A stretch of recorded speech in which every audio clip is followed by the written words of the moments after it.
Gold, trusted gold buyers. మీరు తాకట్టు పెట్టిన బంగారాన్ని విడిపించి ఈ రోజు ఉన్న మార్కెట్ ధరకు కొనబడను.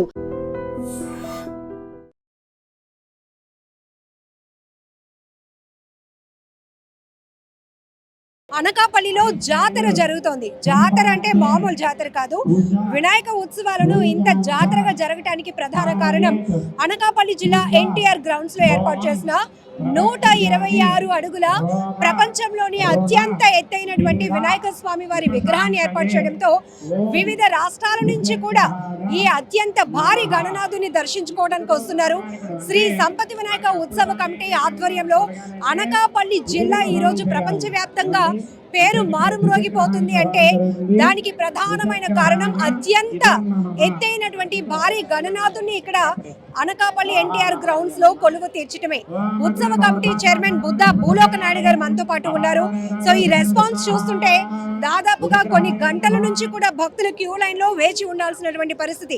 ఎక్కడెక్కడి నుంచో పిల్లలతో సహా ఫ్యామిలీస్ తో వచ్చి స్వామివారిని దర్శనం చేసుకోవాలి, భారీ గణనాథుని పూజించాలి అనే ఉద్దేశంతో తరలి వస్తున్నటువంటి భక్త జనంతో మొత్తం ఎన్టీఆర్ గ్రౌండ్స్ అంతా కూడా కిక్కిరిసిపోతుంది, జాతరను తలపిస్తోంది.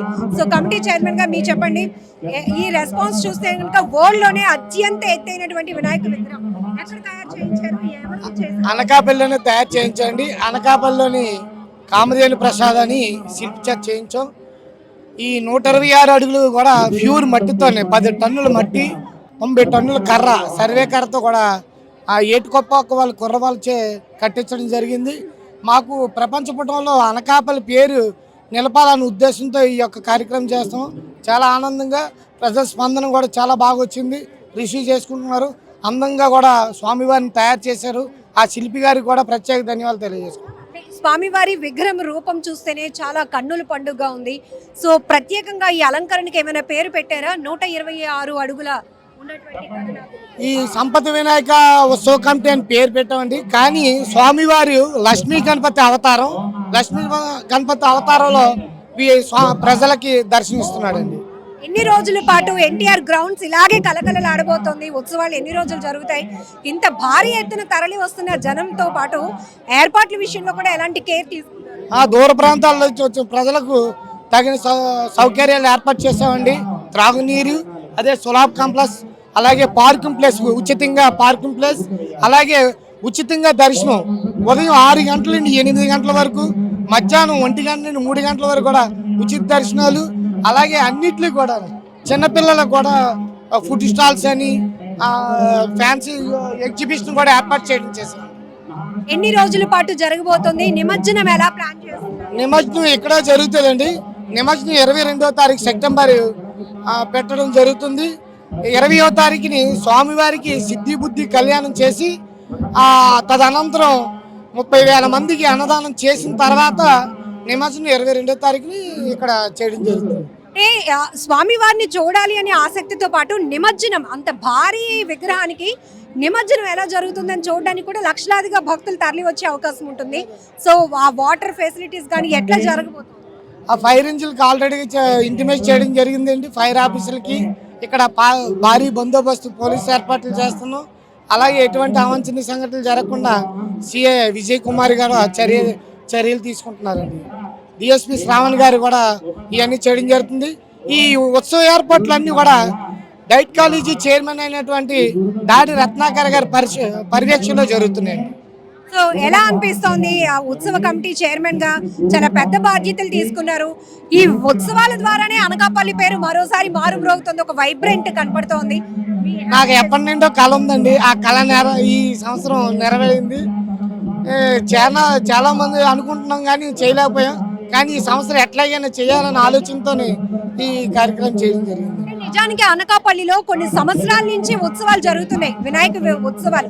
ఎప్పుడు కూడా ఇంత అత్యంత భారీ విగ్రహాన్ని లేదండి. సుమారుగా ₹1 కోటి వ్యయం చేసి ఈ కార్యక్రమాలన్నీ జరుగుతున్నాయండి. అది కూడా ఎవరైనా స్వచ్ఛందంగా ఎవరైనా చేయడం జరిగితే ముందుకు వస్తే వాళ్ళ ద్వారా తదనంతో పూజలు చేయడం.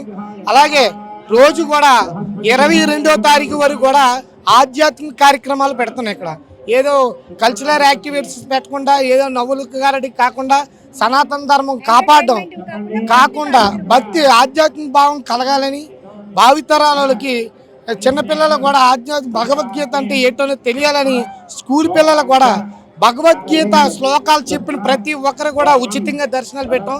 ఎనీ టైం ఎప్పుడొచ్చినా. అలాగే రోజుకొక కార్యక్రమం, గోవు పూజ కానీ, యోగశాల కానీ, అలాగే హోమాలు కానీ, అలాగే ప్రవచనాలు కానీ, ఆదిత్య హృదయాలు కానీ, ప్రతిదీ కూడా మరలా సేవలు, తాడుబుద్ధి సేవలు, అలాగే విజయ్ గణపతి యాత్ర, అవన్నీ కూడా చేయడం జరుగుతుందండి. ఒక్కొక్కటి ఆదివారం ఒక్కరోజే ఇంత భక్తజన సంద్రం కనబడుతోంది అనకాపల్లిలో. ఎంతమంది ఎక్స్పెక్టేషన్? సుమారుగా 20 లక్షల మంది వస్తారని అంచనా అండి. ఈ రోజు నుండి స్టార్ట్ అయింది. వాతావరణం కూడా అనుకూలించలేదు ఆ 4 రోజులు. అందువల్ల మాకు కూడా వాతావరణం కూడా ఈ రోజు అందరూ మాకు సపోర్ట్ చేస్తుంది కాబట్టి ఈ రోజు జనం కూడా రాగా.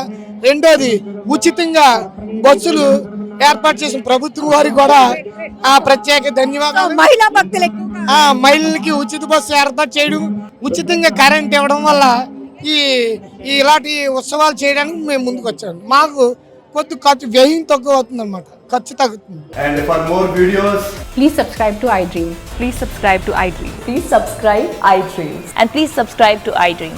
For more videos, subscribe to iDream. Please like, share and subscribe to the channel. Congratulations, iDream. Subscribe to iDream. Subscribe to iDream. so subscribe to iDream Media.